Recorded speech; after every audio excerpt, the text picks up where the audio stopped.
നമസ്കാരം. പ്രതിദിന എഡിറ്റോറിയൽ വിശകലന പരിപാടി ബിഗ് എഡിറ്റോറിയൽ ആരംഭിക്കുകയാണ്. എല്ലാ പ്രിയ പ്രേക്ഷകർക്കും സ്വാഗതം. ധവളപത്രം പുറത്തിറക്കി UDF സർക്കാർ. വിയോജിപ്പുമായി മുൻ ധനമന്ത്രി KN ബാലഗോപാൽ. സർക്കാരും പ്രതിപക്ഷവും നേർക്കുനേർ വന്ന ദിവസമാണ്. കടം 5 ലക്ഷം കോടി കടന്നു. കേരളത്തിലേത് ഗുരുതര സാമ്പത്തിക സാഹചര്യമെന്ന് ധവളപത്രം പറയുന്നു. ട്രഷറി പ്രതിസന്ധി രൂക്ഷമായി തുടരുകയാണ്.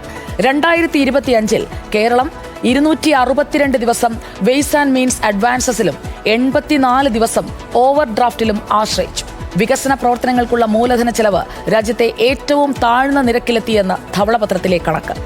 ഭാവി കേരളം കെട്ടിപ്പടുക്കുന്നതിനുള്ള ഒരു അടിസ്ഥാന രേഖയായി മാറുമോ ഇന്ന് അവതരിപ്പിച്ച ധവളപത്രം?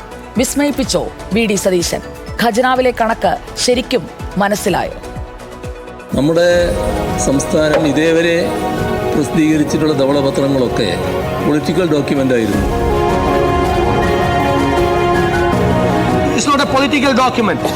ഇത് സംസ്ഥാനത്തിന്റെ സാമ്പത്തിക ആരോഗ്യം സംബന്ധിച്ച ഒരു സ്റ്റേറ്റസ് റിപ്പോർട്ടാണ്.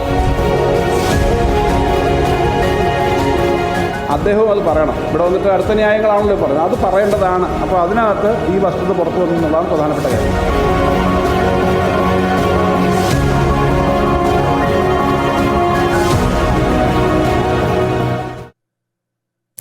ധവളപത്രം ഉമ്മാക്കിയോ അതോ കണ്ണാടിയോ എന്ന ചർച്ചയിൽ എനിക്കൊപ്പം ജോഷി കുര്യൻ എക്സിക്യൂട്ടീവ് എഡിറ്ററുണ്ട്. അതോടൊപ്പം തന്നെ എഡിറ്റോറിയൽ ബോർഡ് അംഗങ്ങളായ managing editor Anil Ayroor, news director Venu Balakrishnan, executive editor S Vijayakumar, ഒപ്പം senior coordinating editor Aparna Kurup എന്നിവർ.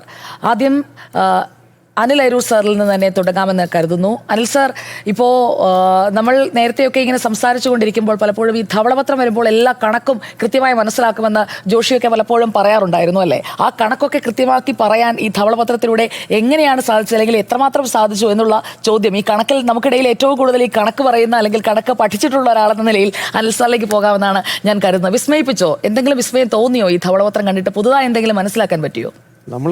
എനിക്ക് വിസ്മയമായിട്ട് തോന്നിയിട്ടില്ല, നമുക്ക് ആർക്കും വിസ്മയമായിട്ട് തോന്നിയിട്ടില്ല. കാരണം നമ്മൾ ഒരു 7-8 ദിവസം മുമ്പ് നമ്മൾ പ്രസൻറ്റ് ചെയ്ത അതേ വൈറ്റ് പേപ്പറിൽ നമ്മൾ ഈ ദേശം ഇതേ കാര്യങ്ങളൊക്കെ തന്നെ പറഞ്ഞിരുന്നു. നമ്മൾ പറഞ്ഞത് 4,82,000 കോടി കടമാണ്. ഇതിപ്പോൾ 5 ലക്ഷത്തിൽ 5.07 കോടിയുടെ കടമാണ് പറഞ്ഞിരിക്കുന്നത്. കിഫ്ബിയുടെ കാര്യം നമ്മൾ പറഞ്ഞിരുന്നു, കിഫ്ബിയുടെ കാര്യവും അതുപോലെ തന്നെ വരുന്നു. അപ്പോൾ ഇതിനകത്ത് വിസ്മയങ്ങളൊന്നും നമുക്കും ഇല്ല, നാട്ടുകാർക്കും ഇല്ല. കാരണം കേരളത്തിൻ്റെ സാമ്പത്തിക അവസ്ഥ മോശമാണെന്ന് എല്ലാവർക്കും അറിയാം. അപ്പോൾ പിന്നെ ഇങ്ങനെ ഒരു വൈറ്റ് പേപ്പർ അല്ലെങ്കിൽ ഒരു ധവളപത്രം ഒന്ന് ഞെട്ടിപ്പിക്കുന്ന കാര്യങ്ങളൊന്നും അതിനകത്തുണ്ടായിട്ടില്ല. മാത്രമല്ല, കിഫ്ബിയുടെ കാര്യത്തിൽ ഈ സർക്കാർ എന്തെങ്കിലും ഒരു നെഗറ്റീവായ ഒരു തീരുമാനം എടുക്കുമെന്ന് എനിക്ക് തോന്നുന്നുമില്ല. കാരണം അതിനെപ്പറ്റി അങ്ങനെ ഒരു ക്രിട്ടിക്കൽ അപ്രോച്ച് എടുത്തിട്ടില്ല. കാരണം അങ്ങനെ എടുക്കാനും പറ്റില്ല. കാരണം ഓഫ് മാർക്കറ്റ് ബോറോയിങ്ങിൽ ഒരു സ്പേസ് ഉണ്ട്. അത് ഒന്നുകിൽ കിഫ്ബി അല്ലെങ്കിൽ വേറെ ഏതും വഴിക്ക് വരാം. അപ്പോൾ അത് ആവശ്യമാണ്. ഒരു പക്ഷേ അതിനകത്ത് മുടക്കുന്ന പൈസ പ്രൊജക്റ്റുകളിൽ ഇനിയും ഫർദറായിട്ടുള്ളതെല്ലാം ഫ്രീസ് ചെയ്യാം. അതല്ലെങ്കിൽ കുറച്ചുകൂടെ വരുമാന സ്രോതസ്സുള്ള സ്ഥലത്തിലേക്ക് കൂടുതൽ സ്പെൻഡ് ചെയ്യാം.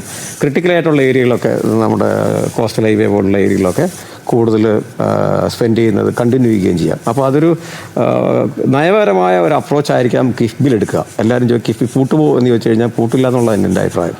പക്ഷേ ഇതിനകത്ത് മിസ്സായ ഒരു കാര്യം ഈ ധവളപത്രത്തിൽ എനിക്ക് തോന്നുന്നത് എന്താണെന്ന് വെച്ച് കഴിഞ്ഞാൽ, ഈ കഴിഞ്ഞ 10 വർഷം ഭരിച്ച സർക്കാരിന് നഷ്ടപ്പെട്ട ഓപ്പർച്യൂണിറ്റീസ് നമുക്ക് നഷ്ടപ്പെട്ടതായിട്ടുള്ള അത് അതിനകത്ത് മെൻഷൻ ചെയ്യുന്നില്ല. അതൊരു വലിയ കുറവായിട്ട് എനിക്ക് തോന്നി.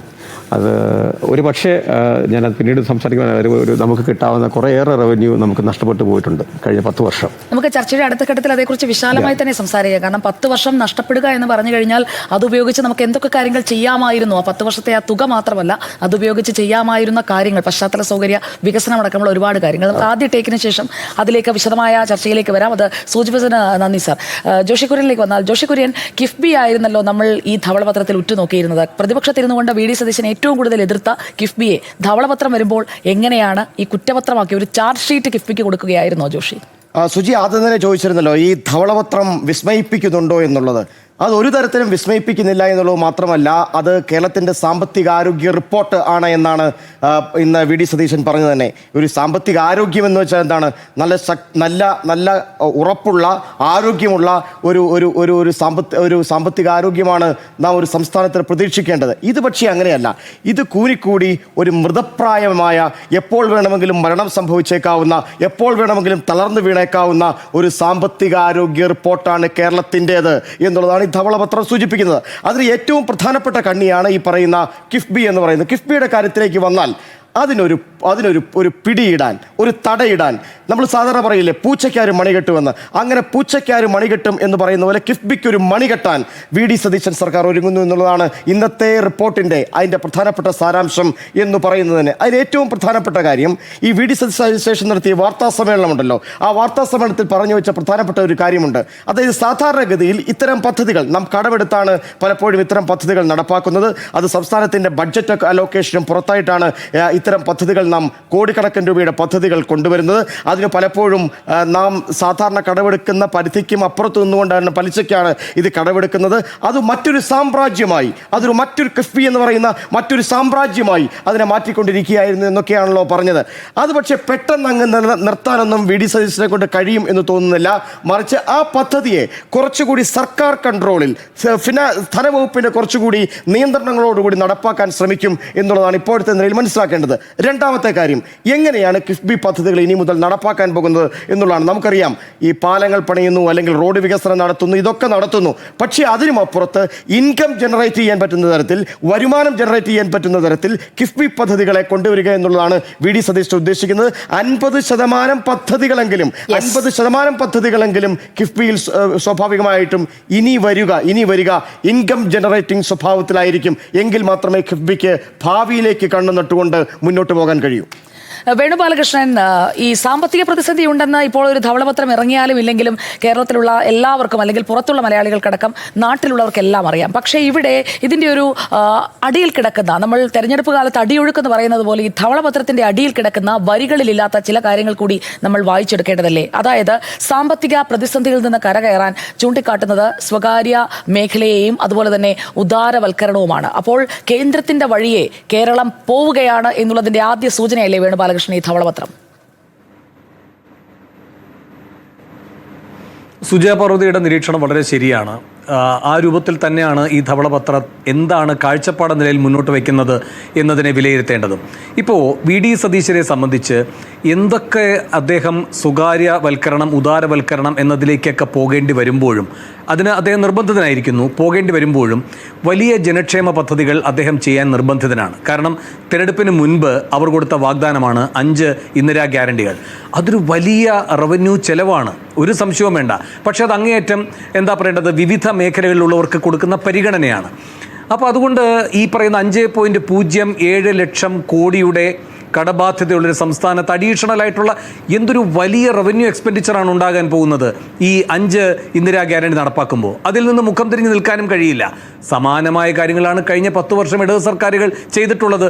അപ്പോൾ അതിനെ മുഴുവൻ അധികരിച്ച റവന്യൂ ചെലവായി, തെറ്റായ ധന ദുർവിനിയോഗമായിട്ടൊക്കെ ചിത്രീകരിക്കുന്നു. ക്ഷേമപ്രവർത്തനങ്ങൾ വരുമ്പോൾ എപ്പോഴും അങ്ങനെ തന്നെയാണ്. അതിൻ്റെ സ്വാദ് ഇനി സതീശൻ അറിയാനിരിക്കുന്നതേ ഉള്ളൂ. പക്ഷേ ഇത് ചെയ്യണമെങ്കിൽ വലിയ ബാധ്യതയാണത് വരുത്തുക എന്ന ബോധ്യം അദ്ദേഹത്തിനുണ്ട്. അപ്പോൾ എന്താ വേണ്ടത്? ഇതിന് മുൻപുള്ള 2 സർക്കാരിനെ പഴിക്കണം.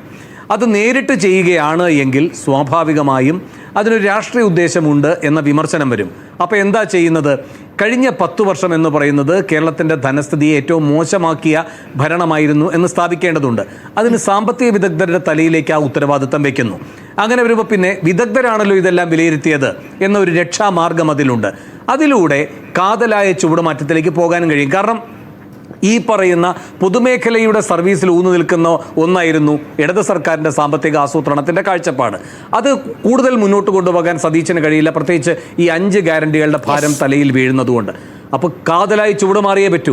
അതിനൊറ്റ മാർഗമേ ഉള്ളൂ, ഈ സ്വകാര്യവൽക്കരണവും ഉദാരവൽക്കരണവും. അതുകൊണ്ടാണ് ഈ പറയുന്ന കേന്ദ്രത്തിൻ്റെ അതേ വഴിയിലേക്ക് തന്നെ വി ഡി സതീശൻ പോകുന്നത്. അതിനാദ്യത്തെ ജാമ്യം അദ്ദേഹം എടുത്തു കഴിഞ്ഞു. ഒരു തരി കേന്ദ്ര വിമർശനം ഈ ധവളപത്രത്തിലില്ല, ബജറ്റിലും പ്രതീക്ഷിക്കേണ്ട. നയപ്രഖ്യാപനത്തിൽ എന്താണോ കണ്ടത് അതുപോലെ തന്നെയായിരിക്കും ബജറ്റും. അപ്പോൾ കേന്ദ്രത്തെ തല്ലാതെ തലോടിക്കൊണ്ടുള്ള ഒരു നീക്കമായിരിക്കുമോ? അങ്ങനെ പോകുന്നതിൽ തെറ്റുണ്ടോ? കിട്ടുന്നതൊക്കെ വാങ്ങിച്ചെടുക്കുന്നതല്ലേ വേണ്ടത്? കിട്ടാതെ അല്ലെങ്കിൽ അവിടെ ഇരുന്നിട്ട് നമുക്ക് എന്ത് മെച്ചം, നാട്ടുകാർക്ക് ഗുണമുണ്ടാകണ്ടേ എന്നൊക്കെയുള്ള മറുചോദ്യങ്ങൾ ഒരു പക്ഷേ എസ് വിജയകുമാറിന് ഉന്നയിക്കാനുണ്ടാകും. ധവളപത്രം ആകെ പരിശോധിച്ചു കഴിഞ്ഞാൽ അതിൽ എടുത്തു പറയാൻ പുതുതായി ഏതെങ്കിലും തരത്തിലുള്ള നിർദ്ദേശങ്ങൾ അതിൽ നമുക്ക് പ്രതീക്ഷ അർപ്പിച്ചുകൊണ്ട് ബജറ്റിലേക്ക് നോക്കിയിരിക്കാൻ കഴിയുമോ? ഉണ്ട് സുജിയ, ധാരാളമുണ്ട്. ഈ കേരളത്തിലെ പുതിയ ഗവൺമെൻറ് അല്ലെങ്കിൽ കേരളത്തിൻ്റെ പുതിയ സാമ്പത്തിക സാഹചര്യത്തിൽ എങ്ങനെയാണ് കേരളം മുന്നോട്ട് പോകേണ്ടത് എന്നത് സംബന്ധിച്ച ഒരു ദർശനരേഖ തന്നെയാണ് ഈ ധവളപത്രം. അതിൽ തർക്കമൊന്നുമില്ല. ഇതുവരെ നമ്മൾ കേരളം അതിൻ്റെ പരമ്പരാഗത രീതിയിൽ നടന്നു പോയിക്കൊണ്ടിരിക്കുന്ന കേരളത്തിന് ഒരു ഗതിമാറ്റം വേണമെന്ന ശുപാർശയാണ് ഈ ധവളപത്രം മുന്നോട്ട് വയ്ക്കുന്നത്. ഇപ്പോൾ കഴിഞ്ഞ രണ്ട് ഗവൺമെൻറ്, ഇപ്പോൾ കഴിഞ്ഞ പിണറായി 1, പിണറായി 2, ഈ രണ്ട് ഗവൺമെൻറ്റുകളും എന്ത് പ്രശ്നമുണ്ടായാലും കേന്ദ്ര ഞെരിക്കുന്നു, ശ്വാസം മുട്ടിക്കുന്നു. ഡൽഹിയിൽ സമരം, തിരുവനന്തപുരത്ത് RBIക്ക് മുന്നിൽ സമരം, പാളയത്ത് സമരം. ഈ കേന്ദ്രവിരുദ്ധ സമരം കൊണ്ട് മാത്രമാണല്ലോ ഈ കഴിഞ്ഞ 10 വർഷവും നമ്മൾ രാഷ്ട്രീയ പ്രതിരോധം തീർക്കുകയും ഒക്കെ ചെയ്താണല്ലോ മുന്നോട്ട് പോയത്. യഥാർത്ഥത്തിൽ അതല്ല സാഹചര്യം എന്നത് നമ്മുടെ ഈ പറയുന്ന ഈ ധവളപത്രത്തിലുണ്ട്. ഇനിയിപ്പോൾ ആ ധവളപത്രത്തിലെ കണ്ടെത്തലുകളെ, നിരീക്ഷണങ്ങളെ പിണറായി വിജയൻ മുഖ്യമന്ത്രിയായിരുന്ന അദ്ദേഹത്തിനോ ധനമന്ത്രിയായിരുന്ന തോമസ് ഐസക്കിനോ KN ബാലഗോപാലിനോ തള്ളിക്കളയാം. കേന്ദ്ര സർക്കാർ ശ്വാസം മുട്ടിച്ചതുകൊണ്ട് തന്നെയാണ് ഈ പ്രശ്നങ്ങൾ ഉണ്ടായെന്ന് അവർക്ക് സ്ഥാപിക്കണമെങ്കിൽ അതിനുള്ള അവസരമുണ്ട്, അത് സ്ഥാപിക്കാവുന്നതുമാണ്. അപ്പോൾ ഏതിനും കേന്ദ്രം തന്നില്ല, കേന്ദ്രം ശ്വാസം മുട്ടിച്ചു എന്ന ആ രാഷ്ട്രീയ മുദ്രാവാക്യം മാത്രം പറഞ്ഞ ആ പിണറായി 1, പിണറായി 2 സർക്കാരിന് മുന്നിൽ ഒരു കുറ്റപത്രം തന്നെയാണിത്. അതിന് അവർ രാഷ്ട്രീയ മറുപടി പറയണം. എന്നെ അത്ഭുതപ്പെടുത്തുന്ന മറ്റൊരു പ്രധാനപ്പെട്ട കാര്യം, ഈ കോൺഗ്രസിലെ ലെഫ്റ്റ് അല്ലെങ്കിൽ കോൺഗ്രസിലെ ഇടതുപക്ഷം, ഞങ്ങളാണ് യഥാർത്ഥത്തിൽ ഇടതുപക്ഷം എന്നാണ് VD സതീശൻ എപ്പോഴും പറയാറുള്ളത്. ഞാൻ നെഹ്റുവിൻ സോഷ്യലിസ്റ്റ് എന്ന് അദ്ദേഹം എപ്പോഴും പറയുന്നത് പോലെ ഞങ്ങളാണ് യഥാർത്ഥത്തിൽ ലെഫ്റ്റ്.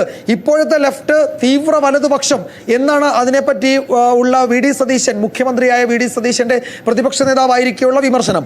അപ്പോൾ യഥാർത്ഥ ലെഫ്റ്റ് എന്ന് അവകാശപ്പെടുന്ന VD സതീശൻ എങ്ങനെയാണ് ഈ ധവളപത്രത്തിലെ കാര്യങ്ങൾ നടപ്പാക്കാൻ കഴിയുക? ഈ നിലയിലുള്ള സ്വകാര്യവൽക്കരണത്തിന് ഒരു ഇടതുപക്ഷത്തിന് കഴിയുമോ? ഈ നിലയിലുള്ള ഉദാരവൽക്കരണത്തിന് കഴിയുമോ? ഈ നിലയിലുള്ള ഈ സ്വകാര്യ മൂലധന നിക്ഷേപം പ്രോത്സാഹിപ്പിക്കാൻ കഴിയുമോ? അങ്ങനെ പല പ്രശ്നങ്ങളുണ്ട്. അപ്പോൾ യഥാർത്ഥത്തിൽ ഈ ധവളപത്രം ഇന്ന് വാർത്താ സമ്മേളനത്തിൽ ഒരു ഇടതുപക്ഷക്കാരനായ കോൺഗ്രസ് എന്നവകാശപ്പെടുന്ന അദ്ദേഹത്തിന് എങ്ങനെ അവതരിപ്പിക്കാൻ കഴിഞ്ഞു എന്നതാണ് എൻ്റെ ഒരു അത്ഭുതം. ഇപ്പോൾ അദ്ദേഹം നിയോഗിച്ച സമിതി കൊടുത്ത റിപ്പോർട്ടാണെങ്കിലും അതെങ്ങനെ അവതരിപ്പിക്കാൻ കഴിഞ്ഞു ഒരു ലെഫ്റ്റ് മനസ്സുള്ള VD സതീശൻ എന്നത് എൻ്റെ ഈ വൈകുന്നേരം ഈ രാത്രി 9:30 ആകുമ്പോഴും എൻ്റെ അത്ഭുതം കഴിഞ്ഞിട്ടേ ഇല്ല സുജയ. ഓക്കെ, അപർണക്കുറുപ്പ് വിസ്മയിപ്പിച്ചോ അതോ വെറുതെ ഒന്ന് ഉമ്മാക്കി കാണിച്ച് പേടിപ്പിക്കുകയാണോ VD സതീശൻ ചെയ്തത്? ഒരു കുറ്റപത്രം അവതരിപ്പിക്കുമെന്നൊക്കെയുള്ള ഒരു ആശങ്കയൊക്കെ ഇടതുപക്ഷത്തിനുണ്ടായിരുന്നല്ലോ. നേരത്തെ അൻസാർ പറഞ്ഞ പോലെ ഒരു പോയിന്റ് ഉണ്ട്. അതായത് ഈ റിസോഴ്സ്, ഇപ്പം നേരത്തെ ശ്രീ വേണുഗോപാലകൃഷ്ണൻ പറഞ്ഞു ഇന്ദിരാ ഗ്യാരണ്ടി നടപ്പാക്കണം, അതാണ് ഉറ്റുനോക്കുന്നത്. അതല്ലെങ്കിൽ ഇടതുപക്ഷം ചെയ്തു വെച്ചതിൽ നിന്ന് വ്യത്യസ്തമായിട്ടുള്ള ക്ഷേമ പദ്ധതികളൊന്നും തൽക്കാലം UDF സർക്കാരിൻ്റെ കയ്യിലില്ല. അപ്പോൾ ഈ ഇന്ദിരാ ഗ്യാരണ്ടി എങ്ങനെ നടപ്പാക്കാൻ ഈ അവസ്ഥയിൽ കഴിയില്ല. അതൊരു വിഷയം. അതുകൊണ്ടാണോ 2022 ഈ GST നഷ്ടപരിഹാരം കട്ട് ചെയ്തതടക്കമുള്ള വിഷയങ്ങളിൽ എന്തുകൊണ്ടാണ് കേന്ദ്ര സർക്കാരിനെതിരെ ഒരൊറ്റ വാക്കുപോലും ഈ ധവളപത്രത്തിൽ ഉണ്ടാകാതിരുന്നത് എന്നുള്ളതാണ്. ഈ എല്ലാവരും ബാക്കിയെല്ലാ പോയിന്റും പറഞ്ഞുകൊണ്ട് ഞാൻ അതിലേക്ക് മാത്രം കിടക്കുകയാണ്. അപ്പോൾ എന്തുകൊണ്ടായിരിക്കും റിസോഴ്സ് കൃത്യമായിട്ടില്ല, ഇതെങ്ങനെ റിസോഴ്സ് കണ്ടെത്തും എന്നുള്ളതിനെക്കുറിച്ച് കൃത്യമായിട്ടുള്ള രൂപരേഖയില്ല. ഇപ്പോൾ പോലും ഇങ്ങനെ കേരളത്തെ ഞെരിക്കുന്ന കേന്ദ്രത്തിനെതിരെ ഏതെങ്കിലും തരത്തിലുള്ളൊരു വിമർശനമില്ല. അപ്പോൾ ഇത് ആർക്ക് വേണ്ടിയിട്ടുള്ള ഒരു ബജറ്റാണ്? ഇത് ആരുടെ ബജറ്റാണ്? ഇതൊരു ബജറ്റിലേക്ക് എത്തുന്നത് ഇത് ആരുടെ ധവളപത്രമാണ്? ഇത് വേഷം മാറി എത്തിയിരിക്കുന്ന ഒരു ധവളപത്രമാണോ എന്ന് ചോദിക്കുമ്പോൾ മോഡിഫിക്കേഷൻ എന്നാണ് CPM പറയുന്നത്. 3 പോയിന്റേ ഞാൻ പറയുന്നുള്ളൂ. അതൊന്ന് എല്ലാം കൂടെ കൂട്ടിച്ചേർത്ത് വായിക്കുമ്പോൾ ഈ പറഞ്ഞ ബാക്കി പോയിന്റുകളൊന്നും കടക്കാതെ പറയാം. അതൊന്ന് തെരഞ്ഞെടുപ്പിന് മുൻപ് വലിയ വിഷയമായിട്ടുള്ള VD സതീശൻ്റെ മംഗലാപുരം യാത്രയാണ്. അന്ന് പോയത് എന്തിനാണ്? അത് കോൺഗ്രസ് ഹൈക്കമാൻഡ് പോലും അറിയാതെ അന്ന് പോയി NDA നേതാക്കളുമായിട്ട് രഹസ്യ കൂടിക്കാഴ്ച നടത്തി. അങ്ങനെ ഒരു രഹസ്യ കൂടിക്കാഴ്ച നടത്തുമ്പോൾ അതിൽ എവിടെ നിന്ന് ഫണ്ട് വന്നു, ഈ റിയൽ എസ്റ്റേറ്റ് കോർപ്പറേറ്റ് മാഫിയകൾ അതിനകത്തുണ്ടായിരുന്നു എന്നൊക്കെ ചോദ്യമുണ്ടായിരുന്നു. ഇതിനൊന്നും ആൻസർ കിട്ടാതെ ഇത് നീണ്ടുപോയി. അപ്പോൾ ഈ ധവളപത്രത്തിൽ പറയുന്ന ഒരു വാക്കുണ്ടല്ലോ, ബ്ലൂ എക്കോണമി എന്ന് പറയുന്ന ഒരു വാക്കുണ്ട്. അത് സമുദ്ര സമ്പദ് വ്യവസ്ഥ, അതായത് നരേന്ദ്രമോദി സർക്കാരിൻ്റെ അതേ കോർപ്പറേറ്റ് അജണ്ട അവർ വയ്ക്കുന്നതിൻ്റെ അതേ പകർപ്പാണ്. നമ്മൾ പരിസ്ഥിതി സംരക്ഷണമാണ് എന്ന് ഒറ്റയടിക്ക് കേൾക്കുമ്പോൾ തോന്നുമെങ്കിലും കേരളത്തിൻ്റെ ഒരു 590 കിലോമീറ്റർ നീളമുള്ള തീരദേശമുണ്ട്. കരിമണൽ പോലെയുള്ള ധാതുശേഖര ഇതുണ്ട്. ഇതൊക്കെ ആഗോള കോർപ്പറേറ്റുകൾക്ക് കൊള്ളയടിക്കാൻ വളരെ എളുപ്പത്തിൽ തുറന്നു കൊടുക്കാനുള്ള ഒരു ശ്രമം ഇതിനകത്ത് നടക്കുന്നുണ്ട്. അത് വെറുതെ പറയുന്നതല്ല, ധവളപത്രത്തിൽ കൃത്യമായിട്ട് പറയുന്നു ഊർജ്ജ ധാതു മേഖലകളിൽ സ്വകാര്യ നിക്ഷേപം അനുവദിക്കണം. അങ്ങനെ വിദഗ്ധ സമിതി ശുപാർശ ചെയ്തിട്ടുണ്ട്. അപ്പോൾ മംഗലാപുരം യാത്രയിൽ പോയി വ്യവസായ പ്രമുഖരുമായിട്ടൊരു കൂടിക്കാഴ്ച നടത്തുക, അത് കരിമണൽ തീരദേശ കൊള്ളയ്ക്ക് അടിത്തറയിടാൻ വേണ്ടിയിട്ടാണോ എന്ന് ആരെങ്കിലും ചോദിച്ചു പോയാൽ ഒന്നും പറയാൻ പറ്റില്ല. ഒറ്റ പോയിന്റ് കൂടെ, സിയാൽ അടക്കമുള്ള സ്ഥാപനങ്ങൾ വിൽക്കാൻ വേണ്ടിയുള്ളൊരു നീക്കം ഇതിനകത്ത് നടക്കുന്നുണ്ടോ എന്ന് ചോദിക്കാം. PPP സ്ഥാപനങ്ങളിലെ സർക്കാർ ഓഹരികൾ വിറ്റഴിക്കാനുള്ള ചില ശ്രമം ഈ ധവളപത്രത്തിൻ്റെ മറവിലുണ്ടായേക്കാം. KSRTC പറയുന്നു, വാട്ടർ അതോറിറ്റി പറയുന്നു 78,851 കോടിയുടെ നഷ്ടം. അങ്ങനെ ഇതൊക്കെ റിയൽ എസ്റ്റേറ്റ് മാഫിയകൾക്ക് വിൽക്കാം എന്നുള്ളൊരു ഇതിലേക്ക് പോകുന്നുണ്ട്. അങ്ങനെയാണെങ്കിൽ സിയാലിലെ സർക്കാർ പങ്കാളിത്തം കുറയ്ക്കാം. അദാനി ഗ്രൂപ്പ് അടക്കമുള്ള കോർപ്പറേറ്റുകൾക്ക് ഈ വിമാനത്താവളം തീരെഴുതാനുള്ള ഒരു കർട്ടൻ റൈസർ ഇതിനകത്തുണ്ടാകാം. അപ്പോൾ ബാക്കി എല്ലാ പോയിന്റുകൾ പറയുകയും അതിന് എഗെയിൻസ്റ്റ് ആയിട്ട് പറയുകയും ചെയ്യുമ്പോൾ വളരെ ഗൂഢമായിട്ടുള്ള ചില വിഷയങ്ങൾ ഇതിനകത്തുണ്ട്. അതിലേക്ക് കൂടി ശ്രദ്ധ പോകണമെന്നാണ് എൻ്റെ ഒരു ടേക്ക്. ഓക്കെ, ധവളപത്രം എപ്പോഴാണ് പുറത്തിറക്കാറുള്ളത്, അല്ലെങ്കിൽ എത്ര ധവളപത്രങ്ങൾ കേരളം കണ്ടിട്ടുണ്ട് എന്ന് ചോദിച്ചാൽ നല്ല വടിവൊത്ത 5ാമത്തെ ധവളപത്രമാണ് നമ്മളിപ്പോൾ കാണുന്നത്. ആ ഓരോ ധവളപത്രവും 1987 EK നയനാർ സർക്കാർ അധികാരത്തിൽ വന്നപ്പോൾ ധനമന്ത്രി വിശ്വനാഥ മേനോൻ അവതരിപ്പിച്ച ധവളപത്രം. അന്ന് അതിൽ പറഞ്ഞിരുന്ന പ്രധാനപ്പെട്ട ആരോപണം, അന്ന് K കരുണാകരൻ സർക്കാർ സംസ്ഥാനത്തിന്റെ ധനസ്ഥിതി ആകെ തകർത്തു, അങ്ങനെയുള്ള കുറ്റാരോപണമായിരുന്നു. ആ കുറ്റാരോപണ ശൈലിക്ക് 1987 നിന്ന് 2026 എത്തുമ്പോഴും വലിയ മാറ്റമൊന്നും കാണാനില്ല എന്നുള്ള ഒരു വസ്തുത അവിടെ നിൽക്കുകയാണ്. 2001 AK ആന്റണി സർക്കാർ അധികാരമേറ്റപ്പോൾ അന്ന് ധനമന്ത്രി K ശങ്കരനാരായണൻ അന്നും പുറത്തിറക്കി ധവളപത്രം. കടുത്ത സാമ്പത്തിക പ്രതിസന്ധി, അതുകൊണ്ട് കടുത്ത നിയന്ത്രണം വേണം, അതാണ് ആ ധവളപത്രം മുന്നോട്ട് വെച്ചത്. ആനുകൂല്യങ്ങൾ വെട്ടിക്കുറച്ചു. ആ ആനുകൂല്യങ്ങൾ വെട്ടിക്കുറച്ചതിനെതിരെ 32 ദിവസം സർക്കാർ ജീവനക്കാരുടെ വൻ പ്രക്ഷോഭത്തിലേക്ക് നയിച്ചത് അന്നത്തെ 2001 ആ ധവളപത്രമായിരുന്നു. 2011 ഉമ്മൻചാണ്ടി സർക്കാർ അധികാരമേറ്റപ്പോൾ ധനമന്ത്രി KM മാണി ധവളപത്രം നിയമസഭയിൽ അവതരിപ്പിച്ചു. 2016 ഒന്നാം പിണറായി സർക്കാരും ധവളപത്രം ഇറക്കി. തോമസ് ഐസക് ധവളപത്രം അവതരിപ്പിച്ചു. അങ്ങനെ നോക്കിക്കഴിഞ്ഞാൽ 5ാമത്തെ ധവളപത്രം. യഥാർത്ഥ സാമ്പത്തിക സ്ഥിതി മനസ്സിലാക്കാൻ ഈ ധവളപത്രം വേണ്ടിയിരുന്നു. ഞാൻ ഇക്കാര്യത്തിൽ അനിൽ സാറിനെ സെക്കൻഡ് ചെയ്യുകയാണ്. കാരണം നമ്മൾ ഈ ധനസ്ഥിതി മനസ്സിലാക്കാൻ ഒരു മാധ്യമ സ്ഥാപനത്തിന് ഇറക്കിയ ഒരു ധവളപത്രത്തിലൂടെ മനസ്സിലാക്കാൻ സാധിച്ചു. അതിൽ 2026 മാർച്ച് 31 വരെയുള്ള കണക്കുകൾ, അതിന് മുൻപുള്ള കണക്കുകൾ, ഈ 2 മാസങ്ങളിൽ അല്ലെങ്കിൽ ഒരു ക്വാർട്ടറിലെ വ്യത്യാസം മാത്രമേ ഉള്ളൂ. അന്ന് നമ്മൾ മുന്നോട്ട് വെച്ച 4.82 ലക്ഷം കോടിയും ഇപ്പോഴത്തെ 5.07 ലക്ഷം കോടിയും സംബന്ധിച്ച് ഇന്ദിരാ ഗ്യാരണ്ടി അടക്കം പ്രഖ്യാപിച്ചുകൊണ്ട് അധികാരത്തിലേക്ക് വന്ന ഒരു സർക്കാർ ഇനിയാണ് കൂടുതൽ നഷ്ടക്കണക്കിലേക്ക് പോകാൻ പോകുന്നത്. ഇതുവരെയുള്ള നഷ്ടം എത്രയാണ്, അതുപോലെ തന്നെ ധനസ്ഥിതി എത്രയാണ് എന്നൊക്കെ പറയാൻ പബ്ലിക് ഡൊമൈനിൽ കിടക്കുന്ന രേഖകളെല്ലാം ചേർത്ത് വെച്ചുകൊണ്ടുള്ള ഒരു കൺസോളിഡേറ്റഡ് റിപ്പോർട്ട് കൊണ്ട് എന്താണ് സർക്കാർ ഉദ്ദേശിച്ചത് എന്നതാണ് ആദ്യത്തെ ചോദ്യം. ഇവിടെ ഭീമമായ കടബാധ്യതയുണ്ട് എന്ന് കേരളത്തിലെ ഒരു 8ാം ക്ലാസ് മുതൽ അല്ലെങ്കിൽ അതിലും താഴെയുള്ള കുട്ടികൾക്ക് ഒരുപക്ഷെ അറിയാമായിരിക്കാം. കാരണം എപ്പോഴും ഇത് ചർച്ചകൾ ഇങ്ങനെ വന്നുകൊണ്ടേയിരിക്കുന്നതാണ്, എല്ലാവരും സംസാരിക്കുന്ന വിഷയമാണ്. ഈ പേയ്മെന്റ് കുടിശ്ശികകൾ ഇത്ര കിടക്കുന്നു, അങ്ങനെയുള്ള കണക്കുകൾ പറയുന്നതിന് ഒപ്പം തന്നെ എന്താണ് ചെയ്യാൻ ഉദ്ദേശിക്കുന്നത് എന്ന് ഈ സർക്കാരിന് കൃത്യമായ ഒരു പദ്ധതി രേഖയായിരുന്നു വേണ്ടത്. അത് ഭാഗികമായി, നേരത്തെ S വിജയകുമാർ പറഞ്ഞതുപോലെ ഭാഗികമായി അത് വന്നിട്ടുണ്ട്. ഇനി ബജറ്റിലേക്ക് വരുമ്പോഴാണ് കൃത്യമായ ഒരു ഫോക്കസ് ഉണ്ടോ എന്നുള്ളത് നമ്മൾ അറിയാൻ കാത്തിരിക്കുന്നത്. കാരണം വികസന മുരടിപ്പ് നേരിട്ട ഒരു സംസ്ഥാനമാണ് നമ്മളുടേത് എന്ന ധവളപത്രത്തിലെ ആ ഭാഗം മാത്രമായി നമ്മൾ എടുത്തു വെച്ച് കഴിഞ്ഞാൽ കഴിഞ്ഞ 10 വർഷം കൊണ്ട് നമ്മൾ മുരടിച്ച് കിടക്കുന്നത് എവിടെയാണെന്ന് കൃത്യമായി മനസ്സിലാക്കാൻ സാധിക്കും.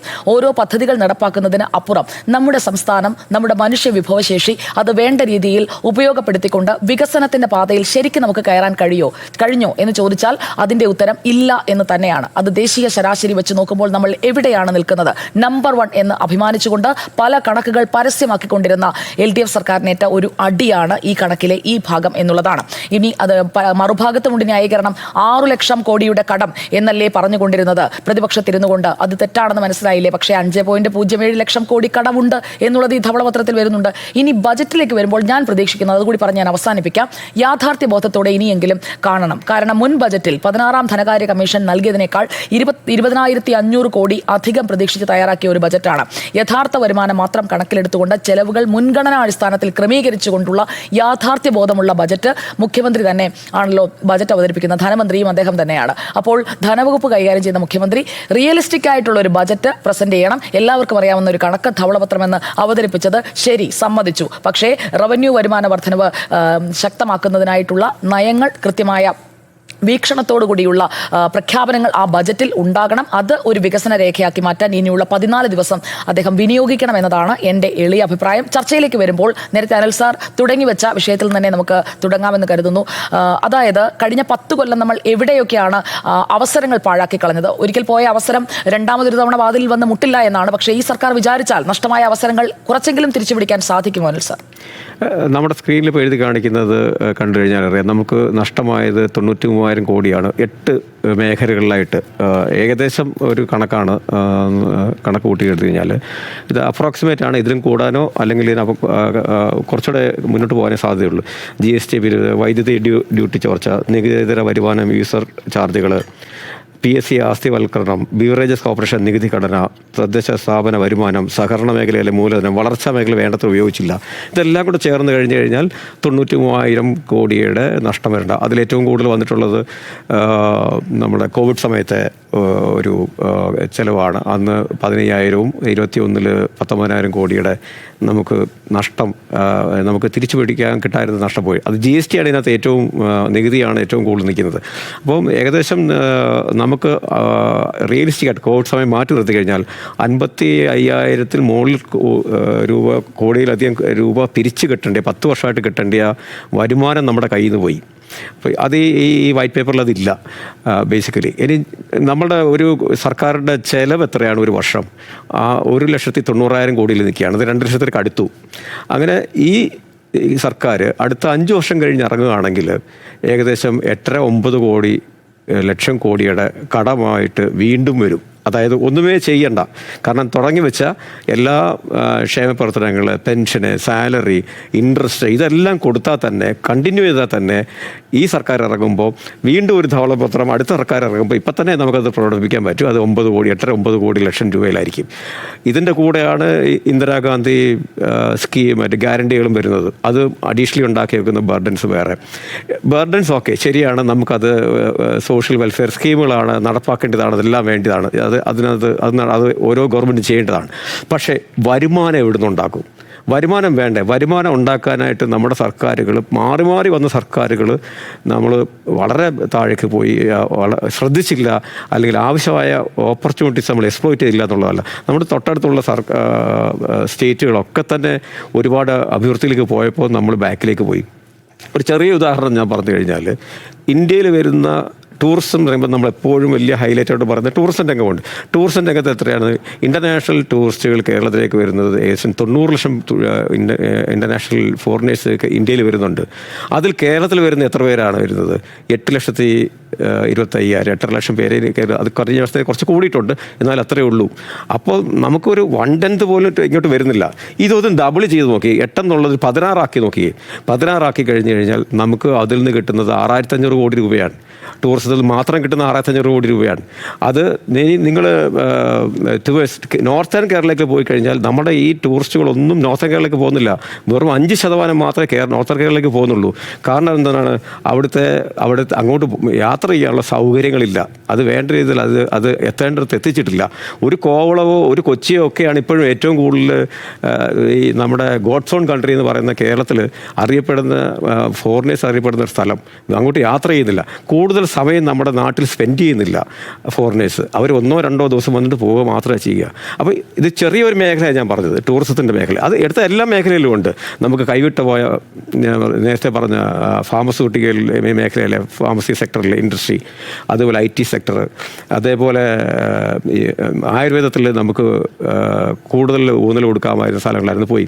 ഇനി ഇതിനകത്ത് ഇതിൽ പറയുന്ന ഈ വൈറ്റ് പേപ്പർ പറഞ്ഞൊരു കാര്യമുണ്ട്, വിദേശ സർവകലാശാലകൾ ഇവിടെ കൊണ്ടുവരും.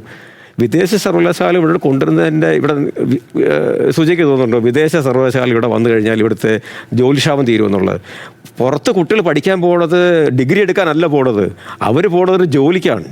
ഒരു വിസ കിട്ടിക്കഴിഞ്ഞ് കഴിഞ്ഞാൽ അവിടെ പാർട്ട് ടൈം ജോലി ചെയ്ത് നിന്ന് അവിടെ അവർക്ക് 4 കാശ് ഉണ്ടാക്കാമെന്നുള്ളതുണ്ടാവുന്നത്. UGC അവിടെ സെറ്റിൽ UGC അംഗീകാരമില്ലാത്ത പല ഡിഗ്രികളും പഠിക്കുന്നത്. ഇനി ആ വിദേശ സർവകലാശാലയിൽ ഇവിടെ കൊണ്ടുവന്നു കഴിഞ്ഞാൽ ഞാൻ ഇവിടെ പിള്ളേർ പഠിക്കുമോ? ഇല്ല. ഇവിടെ തൊഴിലില്ലായ്മയാണ് ഏറ്റവും വലിയ പ്രശ്നം. 60 വയസ്സ് വരെ നിങ്ങൾ റിട്ടയർമെൻറ്റ് ഏജ് കൂട്ടുന്നു, നല്ല കാര്യം. പക്ഷേ അപ്പോൾ നിങ്ങൾക്ക് തൊഴിൽ കൂട്ടാൻ നിങ്ങൾ എന്തെങ്കിലും പദ്ധതി ഉണ്ടാക്കുന്നുണ്ടോ?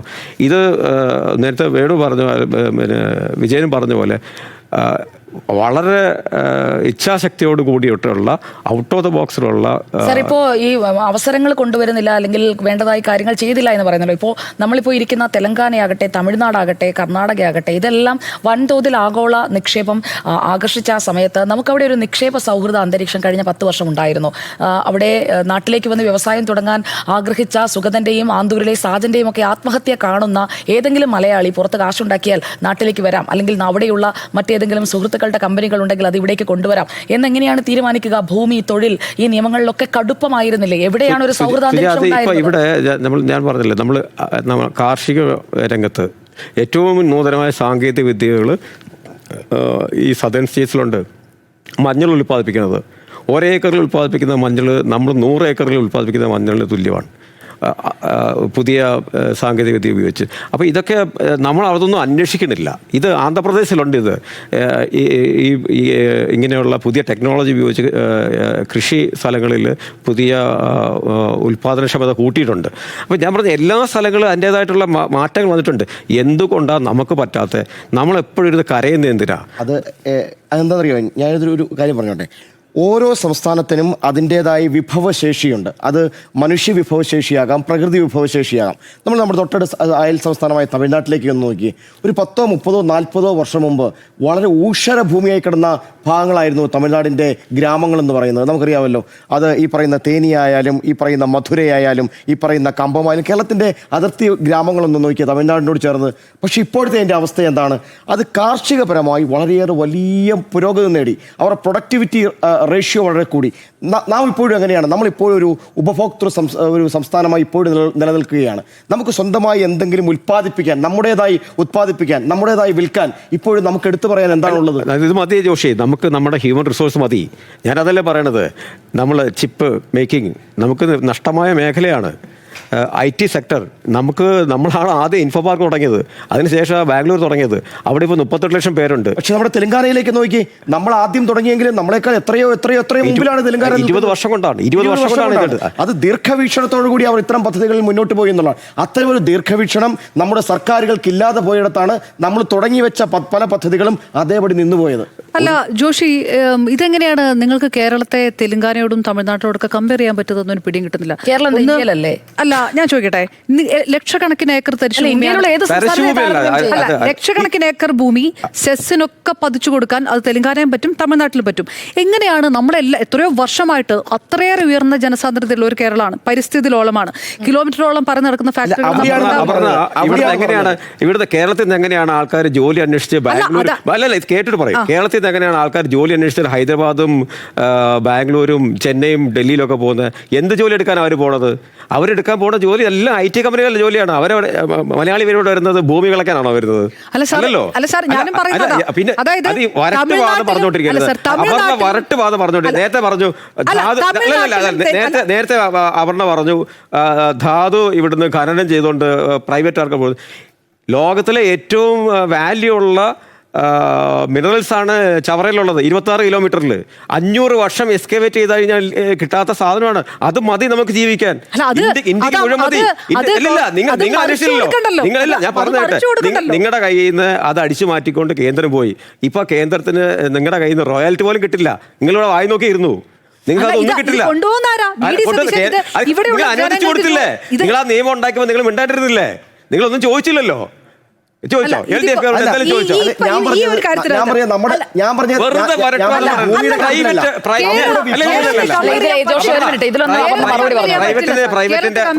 പ്രൈവറ്റിൻ്റെതായിട്ടുള്ള എല്ലാ സ്ഥാപനങ്ങളും അതിൻ്റെതായിട്ടുണ്ട്, പൊതുമേഖലാ സ്ഥാപനങ്ങൾ അതിൻ്റെതായിട്ടുള്ള വാല്യൂ ഉണ്ട്, പ്രൈവറ്റിലുണ്ട്.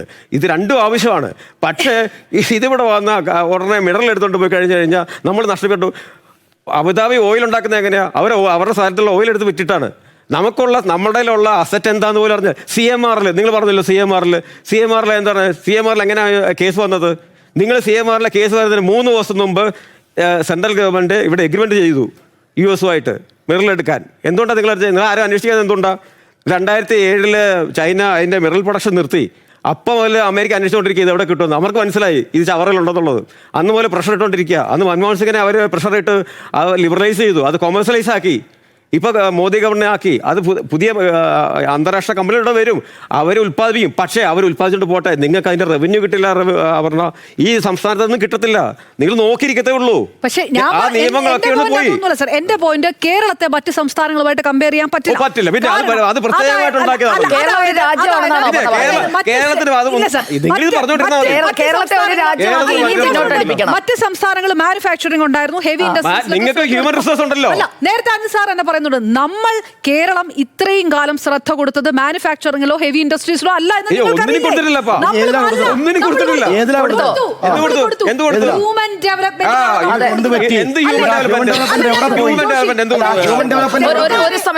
തെലങ്കാനയും തമിഴിലും ഉള്ളതുപോലെയുള്ള വിദ്യാഭ്യാസമോ ജീവിത നിലവാരമോ ആരോഗ്യ മേഖലയിലെ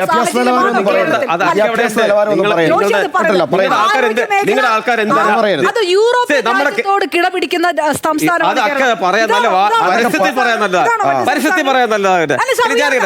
എന്തുകൊണ്ടാണ് നമ്മുടെ നാട്ടിൽ ആൾക്കാർ ഇനി കൂടുതൽ യൂറോപ്പ് ആക്കാതെ പോയത് നന്നായി. എന്തായാലും ഉയർന്ന വേതന ഒരു സ്ഥിതിയുണ്ട് സാർ. ഇത് തെലങ്കാനയിലും തമിഴ്നാട്ടിലും ബീഹാറിലും കൊടുക്കുന്ന ശമ്പളമാണോ കേരളത്തിൽ കിട്ടുന്നത്? അങ്ങനെയാണ് പിന്നെ ബീഹാറുകാരും തമിഴ്നാട്ടുകാരും ബംഗാളികളും മനുഷ്യർ ഗൾഫിലും അമേരിക്കയിലും പോയി ഉണ്ടാക്കിയ പൈസ കിടക്കുന്നതുകൊണ്ടാണ് കേരളത്തിൽ നിന്നുണ്ടാക്കിയ കേരള സർക്കാർ കൊടുക്കുന്ന പൈസ കൊണ്ടിട്ട് ഒരു ബംഗാളിക്ക് ഇവിടെ ജോലിക്ക് വെക്കാൻ പറ്റുമോ? അല്ലല്ല, ഞാൻ അവരുടെ ചോദിക്കട്ടെ, കേരള സർക്കാരിന്റെ സാലറി വാങ്ങിക്കുന്ന ഒരാൾ കേരള സർക്കാർ ചോദിച്ചതിന് മറുപടി പറ. കേരള സർക്കാരിന്റെ സാലറി വാങ്ങിച്ച് ഒരാളുടെ വീട്ടിലേക്ക് ഒരു ബംഗാളിയെ പണിക്കാൻ പറ്റുമോ? അവർ 30,000 കൊടുക്കണം. കേരള സർക്കാരിന്റെ വീട്ടിൽ നിൽക്കുന്നവർ കൊടുത്താൽ അയ്യോ, നിങ്ങൾക്ക് അത് കൊടുക്കാം. നിങ്ങൾക്ക് ഗൾഫിൽ പണം വരണം. ഗൾഫിലേക്ക് പോകാൻ കഴിഞ്ഞതും ഈ വിദ്യാഭ്യാസം ഉണ്ടായതും ആ സംസ്ഥാനത്തിൽ ഭരിച്ച സർക്കാരുകളുടെ ഗുണം കൊണ്ടാണ്. അത് ഹ്യൂമൻ ഡെവലപ്മെന്റ് ആണ്. നിങ്ങളെല്ലാം സർക്കാരിനെ തലവെക്കണം. സ്വകാര്യ മേഖലയിൽ അനുസാർ എന്നോട് പറയണം സാറ്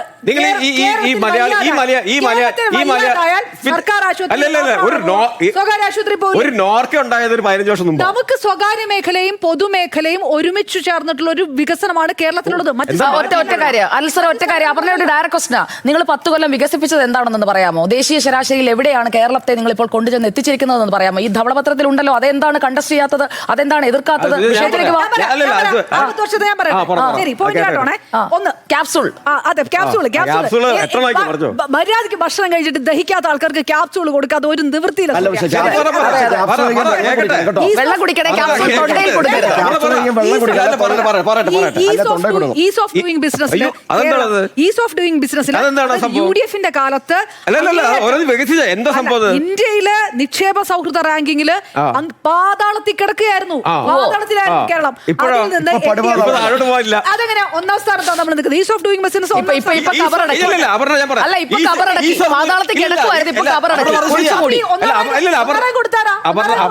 അപർണ പറഞ്ഞ ശരിയാണ്. ഈസ് ഓഫ് ഡൂയിങ് ബിസിനസ് ശരിയാ. കാരണം എന്താ വെച്ച് കഴിഞ്ഞാൽ പിരിക്കേണ്ട ടാക്സ് 80% പിരിച്ചിട്ടില്ല. അത് ഈസ് ഓഫ് ഡൂയിങ് ബിസിനസ്. ഇപ്പോഴേ ഒരു വ്യവസായം തുടങ്ങാനുണ്ടെങ്കിൽ ലൈസൻസ് കിട്ടാൻ 40 ദിവസം. അതൊരു ഏകജാലക സംവിധാനം. എത്ര വ്യവസായം വന്നു? അല്ല, എത്ര വ്യവസായം വന്നു അത് ലിസ്റ്റ് തരട്ടെ. MSMEയില് 2 വർഷത്തിനുള്ളിൽ 2 ലക്ഷത്തി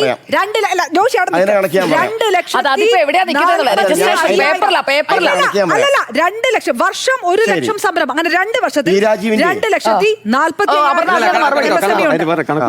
ഇത് 5 ലക്ഷത്തിലധികം ഓപ്പർച്യൂണിറ്റി ഇവിടെ ഉണ്ടാക്കിയിട്ടുണ്ട്. ഈ രാജീവിന്റെ പദ്ധതി ഉണ്ടായിരുന്നു, ഈ MSME എന്ന് പറഞ്ഞിട്ട്, ഓർക്കുന്നുണ്ടോ? ചില മാധ്യമങ്ങൾ അതിന്റെ കണക്ക് കൊടുത്തുകൊണ്ടു.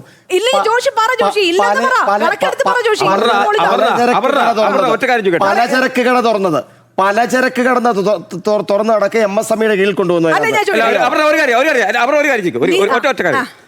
കേരളത്തിലെ യുവാക്കളുടെ അൺഎംപ്ലോയ്മെന്റ് റേറ്റ് എത്രയാണ്? തൊഴിലില്ലായ്മ നിരക്ക് എത്രയാണ്?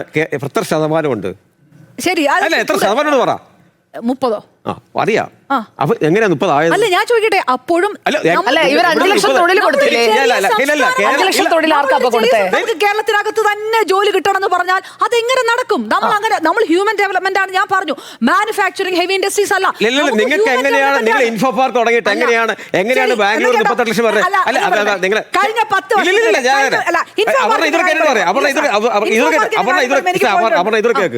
ഇൻഫോ പാർക്ക് ഇവിടെ വന്നപ്പോ 1990 ഇൻഫോ പാർക്ക് ഇവിടെ വന്നപ്പോൾ ടാറ്റയും സിംഗപ്പൂർ ഗവൺമെന്റോട് വന്നതാണ്. എല്ലാവരും കേക്ക് ഇത് ഡെവലപ്പ് ചെയ്യാൻ ജോയിന്റ് ഇവിടെ കേരളത്തിൽ വന്നതാ. കേക്ക് പറയണത് കേരളത്തിൽ വന്നതാണ്. നിങ്ങൾ അവരെ ഒഴിപ്പിച്ചു വിട്ടു. അവരെവിടാ പോയതറിയാവോ? അവര് ബാംഗ്ലൂർ പോയി, അവരെ സെറ്റപ്പ് ചെയ്തു, അവർ വികസിപ്പിച്ചു. അവിടെ ഇപ്പൊ 38 ലക്ഷം പേര് IT വർക്ക് ചെയ്യുന്നുണ്ട്. നമ്മുടെ നാട്ടിൽ ഇൻഫോ പാർക്കിലൊക്കെ വർക്ക് ചെയ്യുന്ന എത്ര പേരെന്നറിയോ? കണക്കെത്രയോ? പറ, എത്ര പേരുണ്ട് അവിടെ? എത്ര പേര്? 2.5 ലക്ഷം പേര്. 2.5 ലക്ഷം പേര്. കൊച്ചി എന്ന് പറയുന്നത് ചെറിയ സ്റ്റേറ്റ് ആണ്, ഒരു ചെറിയ ഡിസ്ട്രിക്റ്റ് ആണ്. നമുക്ക് അതിനെക്കാട്ടി ചെറുതാ ബാംഗ്ലൂര്. പരന്ന് കിടക്കുന്ന തമിഴ്നാട്.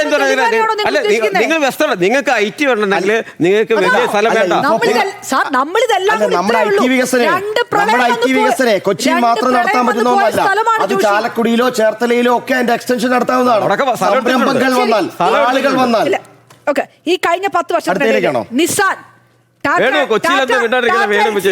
IBM, ഈ ആഗോള കോർപ്പറേറ്റുകൾ കൊച്ചിയിൽ വന്നു, തിരുവനന്തപുരത്ത് വന്നു, വൻ നിക്ഷേപം നടത്തി. ഈ കഴിഞ്ഞ 10 വർഷത്തിനിടയിൽ ഈ കണക്കൊന്നും അറിയണ്ടേ?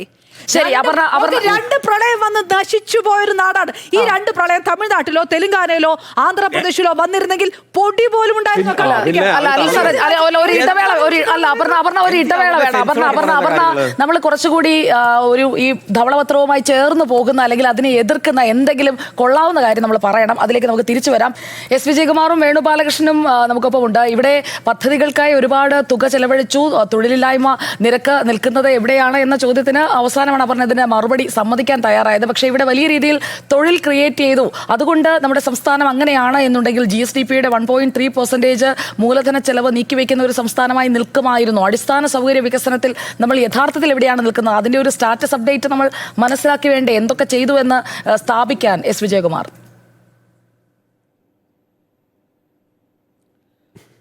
അല്ല സുജയ്, ചരടുകളില്ലാത്ത നിക്ഷേപം സ്വീകാര്യമാണെന്ന് CPM വളരെ വൈകിയാണ് വ്യക്തമാക്കിയത് കേരളത്തിൽ. അപ്പോൾ CPM ഏതോ ഘട്ടത്തിലും ഈ നിക്ഷേപങ്ങൾ സ്വീകരിക്കുന്ന കാര്യത്തിലൊക്കെ കടുത്ത നിലപാട് സ്വീകരിച്ച ഒരു രാഷ്ട്രീയ പാർട്ടിയാണ് കേരളം ഭരിച്ചിട്ടുള്ളത്. അങ്ങനെയാണ്. അപ്പോൾ അവർ വളരെ വൈകിയാണ് ഈ ചരടുകളില്ലാത്ത നിക്ഷേപം സ്വീകരിക്കാമെന്ന് പറഞ്ഞത്. അത് പിന്നീട് ഈ ചരടുകൾ എന്ത് എന്നതിൻ്റെ ഡെഫിനിഷനിലേക്കൊക്കെ പോകുമ്പോൾ നിക്ഷേപം വരട്ടെ എന്ന നിലയിലേക്ക് പാർട്ടി തന്നെ മാറി.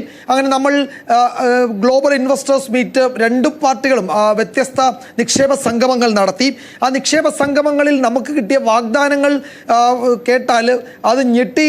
ഒരുപക്ഷെ അതൊക്കെ നടപ്പായിരുന്നെങ്കിൽ. ഞാനൊരു ഗ്ലോബൽ ഇൻവെസ്റ്റേഴ്സ് മീറ്റ് റിപ്പോർട്ട് ചെയ്ത ഓർമ്മ എനിക്കുണ്ട്. ഞാൻ പെട്ടെന്ന് അത് ഓർക്കുകയാണ്. ഞാൻ അന്ന് ഇപ്പോൾ ഒരു മന്ത്രി, അദ്ദേഹം ഈ കഴിഞ്ഞ സർക്കാരിലും മന്ത്രിയായിരുന്നു, UDF-ലായിരുന്നു. UDF സർക്കാരിൻ്റെ കാലത്താണ് കേട്ടോ. അന്ന് PK കുഞ്ഞാലിക്കുട്ടിയായിരുന്നു വ്യവസായ മന്ത്രി. അപ്പോൾ വൈകുന്നേരങ്ങളിൽ ഇവിടെ ലേ മെറിഡിയൻ ഹോട്ടലിലാണ് ആ നിക്ഷേപം. വൈകുന്നേരങ്ങളിൽ മാധ്യമപ്രവർത്തകർ ഇന്ന് ടോട്ടൽ എത്ര കോടി എന്ന് പറഞ്ഞ് 42,000 കോടി എന്നൊരു റൗണ്ട് ഫിഗറിലെത്തി. അപ്പോഴേക്ക് ഒരു മന്ത്രി ഓടി വന്ന് പറഞ്ഞു 42,000 അല്ല, ഒരു 8,000 കോടി കൂടെ കിട്ടിയിട്ടുണ്ട്, റൗണ്ട് 50,000 കോടി ആക്കിക്കോളാൻ. അപ്പോൾ അന്ന് പിറ്റേ ദിവസത്തെ പ്രധാനപ്പെട്ട വാർത്ത, അപ്പം അന്ന് വിഷ്വൽ മീഡിയയിലും ഒക്കെ ഗ്ലോബൽ ഇൻവെസ്റ്റേഴ്സ് മീറ്റിൻ്റെ ആദ്യ ദിനം കേരളത്തിൽ 50,000 കോടിയുടെ നിക്ഷേപ ഓഫർ എന്നുള്ളതായിരുന്നു. അപ്പോൾ ഞാൻ ഇപ്പോഴത് ഓർക്കുകയായിരുന്നു. നമ്മളെല്ലാവരും കൂടി പറയുമ്പോൾ ഈ 50,000 കോടിയുടെ അന്നത്തെ നിക്ഷേപമൊക്കെ കേരളത്തിൽ വന്നിരുന്നെങ്കിൽ കേരളം ഇന്ന് എവിടെ എത്തിയേനെ? എത്ര ആളുകൾക്ക് തൊഴിൽ കിട്ടുമായിരുന്നു? എത്ര വലിയ പദ്ധതികൾ വരുമായിരുന്നു? ഈ സർവീസ് സെക്ടർ, ഇപ്പോൾ നമ്മുടെ ഒരു ബലം അതാണല്ലോ, സേവന മേഖല, ടൂറിസം ഉൾപ്പെടെ, ഫിനാൻഷ്യൽ സർവീസ് ഉൾപ്പെടെ, IT ഉൾപ്പെടെയുള്ള സേവന മേഖലകളാണല്ലോ നമ്മുടെ ബലം. അപ്പോൾ അവിടെയൊക്കെ എത്ര വലിയ നിക്ഷേപങ്ങളാണെന്ന് വാഗ്ദാനമായി വന്ന് നമ്മൾ എത്ര ഭൂമി വാഗ്ദാനം ചെയ്തു. നമ്മൾ ഇപ്പോഴിപ്പോൾ ഇൻഫോ പാർക്കാണെങ്കിലും ടെക്നോ പാർക്കാണെങ്കിലും അതിൻ്റെ സാറ്റലൈറ്റ് പാർക്കുകളാണെങ്കിലും ഒക്കെ നമ്മൾ വികസിപ്പിക്കാൻ ശ്രമിച്ചു. യഥാർത്ഥത്തിൽ ഈ ബംഗളൂരുവിലും ഹൈദരാബാദിലും വൈകിയാണ് IT മേഖലയിലേക്കുള്ള വലിയ നിക്ഷേപങ്ങൾ വന്നത്. അതിനൊക്കെ എത്രയോ മുമ്പ് തന്നെ നമ്മൾ അതിൻ്റെ അടിസ്ഥാന സൗകര്യങ്ങൾ ഒരുക്കി തുടങ്ങിയതാണ്. പക്ഷേ നമ്മൾ ഒരു ഘട്ടത്തിൽ അതിൽ അധികം മുന്നോട്ട് പോകാൻ കഴിഞ്ഞില്ല. പിന്നീട് ആ പദ്ധതികളൊക്കെ അവിടേക്ക് പോയി. അത് പിന്നീട് കേരളത്തിന് നഷ്ടമായി. കൊച്ചിക്ക് വലിയ സാധ്യതകൾ ഉണ്ടായിരുന്നു, അതൊന്നും നമുക്ക് ഉപയോഗിക്കാൻ കഴിഞ്ഞില്ല. അങ്ങനെ ഈ global investors meet, emerging Kerala, അതും UDF സർക്കാരിൻ്റെ കാലത്താണ്. ഇപ്പോൾ ഈ സർക്കാരും പിണറായി വിജയൻ 1, 2 സർക്കാരുകളൊക്കെ ഇത്തരത്തിലുള്ള സമാനമായ നിക്ഷേപ സംഗമങ്ങളൊക്കെ നടത്തിയിട്ടുണ്ട്. നമ്മൾ വിദേശങ്ങളിലേക്ക് ഈ നിക്ഷേപകരെ ആകർഷിക്കാൻ പോകുന്നു. നമ്മളുടെ മുഖ്യമന്ത്രി തന്നെ വിദേശ രാജ്യങ്ങളിലേക്ക് നിക്ഷേപകരെ ആകർഷിക്കാൻ വലിയ പദ്ധതികളൊക്കെ ആയി പോകുന്നല്ലേ വേണു ബാലകൃഷ്ണൻ അല്ലേ? പിണറായി വിജയൻ തന്നെ പോയിട്ടുണ്ട്. അപ്പോൾ ഈ പോയി ആകർഷിക്കുന്ന ഈ ആകർഷണ സംഗതികളൊക്കെ കേരളത്തിലേക്ക് വന്നിരുന്നെങ്കിൽ കേരളം എവിടെ എത്തുമായിരുന്നു? എന്തുകൊണ്ടാണ് നമുക്കത് പറ്റാതിരിക്കുക മറ്റ് സംസ്ഥാനങ്ങൾക്ക് പറ്റുകയും ചെയ്തു? ഇപ്പോൾ കേരളത്തിലൊരു പ്രളയം വന്ന് എല്ലാം തകർന്നു, അതുകൊണ്ട് നമുക്ക് ഒത്തിരി നഷ്ടപ്പെട്ടു എന്ന് പറയുന്നു. ഇതിന് സമാനമായ പ്രകൃതി ദുരന്തങ്ങൾ ഗുജറാത്തിൽ വന്നിട്ടുണ്ട്, മഹാരാഷ്ട്രയിൽ വന്നിട്ടുണ്ട്, വലിയ രോഗങ്ങൾ വന്ന് തകർന്ന സ്റ്റേറ്റുകളുണ്ട്. അവരൊക്കെ തിരിച്ചു വന്നില്ലേ? ഇന്ത്യയിലെ ഉൽപാദന മേഖലയിലും വ്യാവസായിക വികസനത്തിലുമൊക്കെ ആ സംസ്ഥാനങ്ങളൊക്കെ വലിയ മുന്നേറ്റം ഉണ്ടാക്കിയല്ലോ. അപ്പോൾ നമ്മളപ്പോഴും നമ്മളുടെ മേഖലയല്ല. അപ്പം നമ്മൾ ആ സംസ്ഥാനങ്ങളോടൊക്കെ നമുക്കൊരു പുച്ഛമായിരുന്നു അല്ലേ? നമ്മൾ പലപ്പോഴും അവിടെ അതില്ല ഇതില്ല എന്ന മട്ടിൽ നമുക്കത്തരം ഈ പറയുന്ന നേട്ടങ്ങൾ ഉണ്ടാക്കുന്ന സംസ്ഥാനങ്ങൾ, ഇപ്പോൾ ഏതെങ്കിലും ഒരു പാർട്ടി ഭരിക്കുന്നതല്ല, ആ സംസ്ഥാനങ്ങളുടെ പൊതുവായ വികസനം ചൂണ്ടിക്കാട്ടുമ്പോൾ നമ്മളുടെ മേഖല അതൊന്നുമല്ല എന്ന മട്ടിൽ നമുക്കൊരു പുച്ഛമായിരുന്നു അത്തരം സംസ്ഥാനങ്ങളോട്. പക്ഷേ നമ്മളുടെ ആളുകൾ അവിടെയൊക്കെ പോയി മഹാരാഷ്ട്രയിൽ, മുംബൈയിൽ എത്ര മലയാളികൾ എന്ത് ജോലിയാണ് ചെയ്തത്? ഫാക്ടറി ജോലികളാണ് ചെയ്തത്. ഗുജറാത്തിൽ നിർമ്മാണ മേഖലയിലും ഒക്കെയാണ് നമ്മളുടെ ആളുകൾ ജോലി ചെയ്തുകൊണ്ടിരുന്നത്. അപ്പോൾ അവിടേക്ക് മലയാളികൾ വേറൊരു തരം കുടിയേറ്റം നടത്തി, ഒരു തരം പ്രവാസം അവിടെയൊക്കെ ഉണ്ടായിരുന്നു. ഒക്കെ മലയാളികളൊക്കെ അവിടെ പോയി ആ സംസ്ഥാനങ്ങളുടെ വികസനത്തിൽ വലിയ കോൺട്രിബ്യൂഷൻ നമ്മളുടേതായിട്ടുണ്ട്. ഈ ഇടക്കാലത്ത് കേരളത്തിലേക്ക് നിക്ഷേപത്തിനായി വന്ന പല കമ്പനികളും കേരളത്തിൽ സാഹചര്യം അനുകൂലമല്ല എന്ന് കരുതി മറ്റ് സംസ്ഥാനങ്ങളിലേക്ക് പോയി. അവർ ചെന്നൈയും ഹൈദരാബാദും ബംഗളൂരും ഒക്കെ അവരുടെ മേഖലകളായി തിരഞ്ഞെടുത്തു. പല കമ്പനികളുമുണ്ട്. ഞാൻ അതിൻ്റെ ഒന്നും പേര് ഈ ഘട്ടത്തിൽ പറയുന്നില്ല. ഇനിയിപ്പോൾ അത് പുതിയ തർക്കത്തിന് വഴിവെക്കുമെന്നതുകൊണ്ട് ഞാൻ ആ പേരൊന്നും പറയുന്നില്ല. പല കമ്പനികളും ഉണ്ടായിരുന്നു. ഈ സമീപകാലത്ത് നടത്തിയ തർക്കങ്ങൾ കേരളത്തിൽ നോക്കുകൂലി, ട്രേഡ് യൂണിയൻ മിലിറ്റൻസിയെ പറ്റിയൊക്കെയുള്ള വലിയ വാർത്തകൾ തന്നെ ദേശീയ തലത്തിൽ ചർച്ചയായിട്ടുള്ളത്. സമീപകാലത്തും അതിൻ്റെ ഭീകരതയിൽ നിന്നൊന്നും അതിൻ്റെ ആ മോശം പ്രവണതകളിൽ നിന്നൊക്കെ നമ്മൾ സമ്പൂർണ്ണമായി മാറിയെന്നൊന്നും ഞാൻ കരുതുന്നില്ല. വീഗാട് കൊച്ചൗസഫ് ചിറ്റിലപ്പള്ളിയോടൊക്കെ ചോദിച്ചാൽ അദ്ദേഹത്തിന് അതിനെപ്പറ്റിയൊക്കെ പറയാൻ പല പല ഉദാഹരണങ്ങൾ കാണും. ഞാൻ അതിൻ്റെ വിശദാംശങ്ങളിലേക്ക് കടക്കുന്നത്. അപ്പോൾ ഞാൻ പറഞ്ഞത് ഈ പറയുന്ന നമ്മളുടെ മുന്നിലുള്ള ഈ ധവളപത്രം ചില സൂചനകൾ മുന്നോട്ട് വയ്ക്കുന്നുണ്ട്. ആ സൂചനകൾ നമ്മൾ മാറേണ്ട കാര്യങ്ങളെ പറ്റി തന്നെയാണ് പറയുന്നത്. ആ മാറ്റം ഉൾക്കൊള്ളാൻ ഇപ്പോൾ കോൺഗ്രസിലെ ഇടതുപക്ഷമായ വി ഡി സതീശൻ ധനമന്ത്രിയും കൂടിയായ അദ്ദേഹം മുഖ്യമന്ത്രിയും കൂടിയായ അദ്ദേഹത്തിന് 19-ാം തീയതി അവതരിപ്പിക്കുന്ന ബജറ്റിൽ പുതിയ ഒരു ദിശ മുന്നോട്ട് വയ്ക്കാൻ ഒരു മാർഗം കാണിച്ചു തരാൻ കഴിയുമോ എന്ന് നമുക്കറിയില്ല. ആ മാറ്റത്തിന്റെ സൂചന അദ്ദേഹത്തിന് കൊണ്ടുവരാൻ കഴിയുമോ എന്നറിയില്ല. ഒരു ലെഫ്റ്റ് മനസ്സുള്ള വി ഡി സതീശന് ഈ സ്വകാര്യവൽക്കരണ വന്നു കഴിഞ്ഞാൽ സംഭവിക്കുക എന്താന്ന് വെച്ച് കഴിഞ്ഞാൽ, അപ്പോൾ അടുത്ത വർഷം LDF പറയും ഇത് മുഴുവൻ എഴുതി കൊടുത്തു, ഇത് നശിപ്പിച്ചു എന്ന് പറയും. ഇത് ഇങ്ങനെ അങ്ങോട്ടും ഇങ്ങോട്ടും പറഞ്ഞുകൊണ്ടിരുന്ന വീണ്ടും ഒരു 5 വർഷം പോകും. ഇവിടെ ആരും വരാനായിട്ട് അനുവദിക്കത്തുമില്ല. ഈ വിമർശനവും അനാവശ്യമായ ചർച്ചകളും നടത്തി നമ്മളിങ്ങനെ ബാക്കിലേക്ക് പോയിക്കൊണ്ടിരിക്കും. അത് ഞാൻ നേരത്തെ പറഞ്ഞല്ലോ, മിനറൽസിൻ്റെ കേസിൽ നിങ്ങൾക്ക് ആവശ്യമായ അതിനുള്ള മോഡിഫിക്കേഷൻ വരുത്തിയിട്ട് പ്രൈവറ്റ് സെക്ടറെ അനുവദിക്കുക എന്ന രീതി അനുവദിക്കൂ. അല്ലെങ്കിൽ നിങ്ങൾക്ക് കേന്ദ്രത്തിൽ നിന്ന് കിട്ടേണ്ട ഫണ്ട് കിട്ടേണ്ടതുണ്ടെങ്കിൽ അവരോട് ചർച്ചയും നെഗോസിയേഷൻ നടത്തി കിട്ടേണ്ടത് വാങ്ങിക്കൂ. അതെല്ലാ സംസ്ഥാനവും വാങ്ങിക്കുന്നുണ്ട്. അത് നിങ്ങളെന്താ വാങ്ങിക്കേണ്ടത്? നിങ്ങളുടെ ഈ കഴിഞ്ഞ സ്ഥലത്ത് നിങ്ങളുടെ 3500 കോടി ഗ്രാൻഡ് വെട്ടിക്കുറച്ചു. നിങ്ങളുടെ ഇവിടുന്ന് സർചാർജ് എടുക്കുന്നതിനകത്ത് നിങ്ങൾക്ക് അതിന് ഷെയർ കിട്ടുന്നില്ല. ഇതൊക്കെ ചോദിച്ചു വാങ്ങേണ്ട കാര്യങ്ങളാണ്. മറ്റ് സംസ്ഥാനങ്ങൾ ചോദിച്ചു വാങ്ങിക്കുന്നുണ്ട്. അപ്പം ഞാൻ പറയേണ്ടത് ഇത് തർക്കം വിഷയങ്ങളായിട്ട് ഇവിടെ പൊതുമേഖലാ സ്ഥാപനങ്ങൾ അടച്ചുപൂട്ടേണ്ടതാണെങ്കിൽ എല്ലാ സ്ഥാപനങ്ങളല്ല, അത് അത് ഏറ്റവും നല്ല രീതിയിൽ നടത്തിക്കൊണ്ട് പോവുക, നഷ്ടം കുറയ്ക്കുക. അല്ലെങ്കിൽ പൂട്ടേണ്ടതാണെങ്കിൽ വല്ല നഷ്ടത്തിലുണ്ടെങ്കിൽ പൂട്ടേണ്ടതാണെങ്കിൽ പൂട്ടുക, അവർക്ക് വേറെ ജോലി സാധ്യത അനുവദിച്ച് കൊടുക്കുക, പ്രൈവറ്റ് സ്ഥാപനങ്ങളിൽ കൊടുക്കേണ്ട സ്ഥലത്ത് കൊടുക്കുക. ഇതൊന്നും ഇല്ലാണ്ട് അപർണ പറയുന്ന പോലെ ഇവിടുന്ന് ഹ്യൂമൻ എക്സ്പോർട്ട് ചെയ്യാനായിട്ടുള്ള ഒരു ഫാക്ടറി ആയിട്ട് കേരളത്തെ മാറ്റുന്നതല്ലല്ലോ അതിൻ്റെ ശരിയായ പണി. കാരണം ഇവിടെ അവസരങ്ങൾ ഇവിടെ ഉണ്ടല്ലോ, കേരളത്തിൽ അവസരമുണ്ട്. പക്ഷേ അവസരങ്ങൾ നമ്മൾ കാണാത്തതിൻ്റെ പ്രശ്നം ഞാൻ ഈ പറയുന്നത്. നമ്മൾ ഇപ്പോഴും അത് സംസാരിച്ചുകൊണ്ടിരിക്കുകയാണ്. അവരുടെ തൊട്ട് ഒരിക്കലും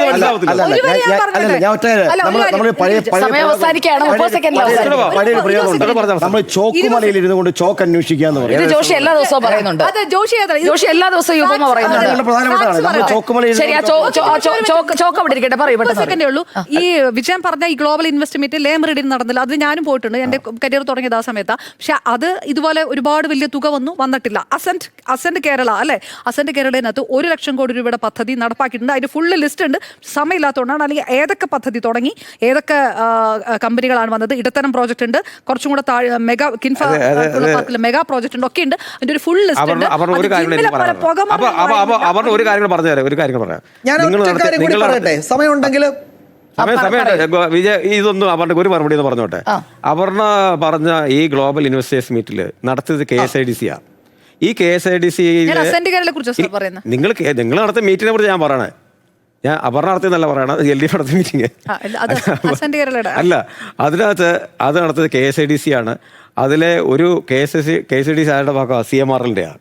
CMRL അതിനകത്തൊരു ഇൻവെസ്റ്റേഴ്സ് മീറ്റിനകത്ത് ഒരു ക്ലയൻറ്റിനെ പോയി മീറ്റ് ചെയ്തിട്ട് പറഞ്ഞത് ഇവിടെ മിനറൽസ് നല്ല സാധ്യതയുള്ളതാണ്, ഇവിടെ ഇൻവെസ്റ്റ് ചെയ്യണമെന്ന് പറഞ്ഞു.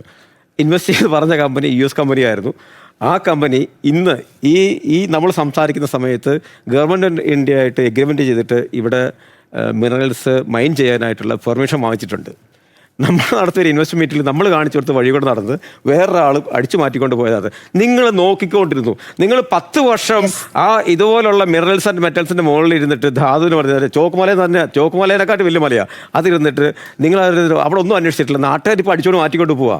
അപ്പോഴും നിങ്ങൾക്കൊന്നും പറയാനില്ല. അപ്പോഴും പറയണം നിങ്ങൾ അദാനി വരും, അംബാനി വരും, അവർ കൊണ്ടുപോകും, ഇവർ കൊണ്ടുപോകും. നിങ്ങൾക്ക് എന്താ പറ്റാഞ്ഞേ? നിങ്ങൾക്ക് കൊച്ചു കേരളത്തെ കുരുടൻ ആനയെ കണ്ടതുപോലെയാണ് നോക്കിക്കൊണ്ടിരുന്നത്. എല്ലാ സംസ്ഥാനങ്ങളെയും ഈ രാജ്യത്തിന് മുഴുവൻ ഉണ്ടാക്കാവുന്ന ധനം അവിടെ കിടപ്പുണ്ട്. ഒരു രാജ്യത്തിനുണ്ടാക്കാവുന്ന മുഴുവൻ ധനം ചവറയിലുണ്ട്. അല്ല, ഞാൻ ഗോവ എന്ന് പറയുന്ന സംസ്ഥാനം അല്ല, വളരെ ചെറിയ സംസ്ഥാനം. ഗോവ വളരെ ചെറിയ സംസ്ഥാനം. അവരെങ്ങനെയാണ് ടൂറിസം വഴി പൈസ? ടൂറിസം കൊണ്ട് മാത്രം ജീവിക്കോ? അല്ല, ടൂറിസം പ്രധാനപ്പെട്ട നമ്മുടെ കൈവശമുള്ള വിഭവശേഷിയെ അത് മനുഷ്യ വിഭവശേഷിയായാലും പ്രകൃതി വിഭവശേഷിയായാലും നമ്മുടെ കൈവശമുള്ള ശരി. കേരളത്തിൽ എന്താ വേണ്ട? അപ്പോ ഈ കടം എങ്ങനെ തീർക്കും പറ? അത് ഞാനല്ലല്ലോ മുഖ്യമന്ത്രി.